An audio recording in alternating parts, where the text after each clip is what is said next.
IndusInd bank देखिए days लो पर आ चुका है, गिरते ही जा रहा है। जब हम बात कर रहे थे तो करीब 25% नीचे था, अब देखिए घटकर 27% के आसपास ये गिरावट इस स्टॉक में आ चुकी है। सर डेज लो पर आ चुका है इंडसइंड बैंक, 650 के बेहद करीब इस वक्त।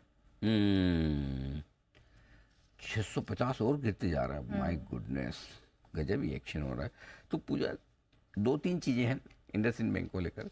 एक्सीडेंट तो बड़ा हुआ है, लेकिन चोट उससे कहीं ज़्यादा बड़ी है इंडसइंड बैंक में। मतलब नुकसान 1500 से 2100 करोड़ के बीच में कुछ भी होगा, लेकिन जो आज मार्केट कैप और इज्जत निकली है इस बैंक की, वो नुकसान बहुत बड़ा है।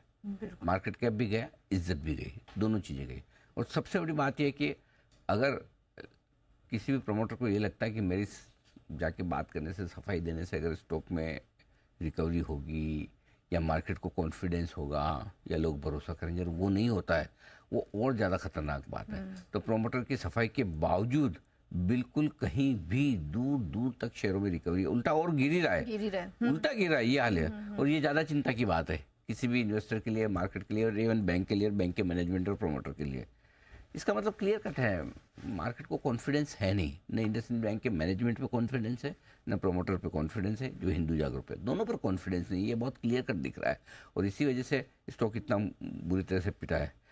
दूसरी बात है कि 25, 26, 27, 28% घटने के बावजूद कोई इसको खरीदना नहीं चाहता। इस भाव पे भी, इस भाव पे भी किसी को नहीं ले रहा है। सबसे बड़ी दिक्कत ये है। और ये निफ्टी का स्टॉक है, ये कोई छोटा मोटा स्टॉक नहीं है कि जो निफ्टी का मतलब बड़ी गिरावट है ये निफ्टी के स्टॉक होने के हिसाब से। अब इस स्टॉक में समस्या बड़ी है। रिटेल इन्वेस्टर्स तो हमेशा इस तरह के स्टॉक कभी भी घटते हैं, ऊपर से 50%, 45% नीचे आ जाए तो लगता ही है कि इतने घट गए। लेकिन इस बार समस्या दूसरी है। इस बार इसमें न सिर्फ रिटेल बल्कि फंड्स बुरी तरह से फंसे हैं। क्योंकि निफ्टी का स्टॉक आमतौर पर आप वैल्यूएशन देखकर लेना चाहेंगे। आपको लगता है कि बुक वैल्यू से आसपास कम या दूसरे बैंक्स के मुकाबले में सस्ता ट्रेड कर रहा है। आप ये गेस करेंगे कि यार इसकी, चलो मान लिया बुक वैल्यू एडजस्ट होकर इतनी कम होगी, उस हिसाब से भी वैल्यूएशन सस्ता है। लेकिन अगर बुक वैल्यू छोड़िए, आप प्रॉफिटेबिलिटी पे ही क्वेश्चन मार्क आ जाए, तो इस बार न सिर्फ रिटेल बल्कि इसमें बड़े बड़े फंड्स भी फंसे हैं। दूसरी बात ये, वो फंड्स फंस गए जो पैसिव इन्वेस्टर इंडेक्स को ट्रैक करते हैं। अगर ये इंडेक्स का हिस्सा है तो नेचुरली इंडेक्स के हिसाब से आपको प्रोपोर्शनेटली जो इसका इंडेक्स में वजन है उतना आपको खरीदना ही पड़ता है। तो चलो वो दूसरे फंड है। सो आई थिंक इस बार दोनों ही, रिटेल के साथ जितने रिटेल फंसा है उतना ही या उससे ज़्यादा आपका ये भी फंसा है, फंड मेजर भी। तो ये स्टॉक आज बहुत ही खतरनाक मार पड़ी है, मतलब बुरा हाल है एकदम। ये मेरे ख्याल से स्टॉक का मुझे नहीं पता, एक बार देखना पड़ेगा हाई क्या। 3 अगस्त 2018 में 2038 का हाई था। आशीष हमारे साथ, आशीष चेक करेंगे। 2038 का हाई बनाया था इंडसइंड बैंक ने 3 अगस्त 2018 को। आई होप कि उसके बाद शायद कुछ बोनस या स्प्लिट वगैरह ऐसा हुआ हो, याद तो मुझे नहीं आता।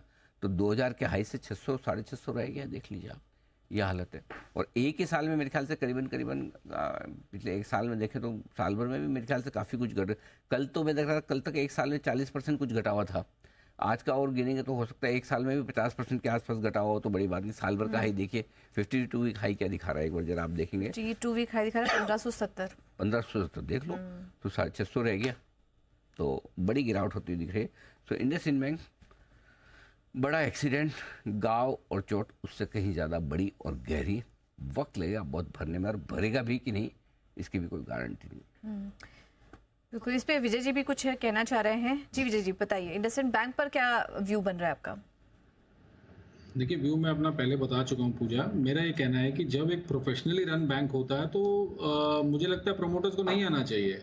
क्योंकि जब प्रमोटर्स आके क्लैरिफिकेशन दे रहे हैं तो वो बात भी ठीक नहीं है। मुझे लगता है ये भी मार्केट ने नेगेटिवली ही लिया है कि प्रमोटर्स क्लैरिफिकेशन दे रहे हैं।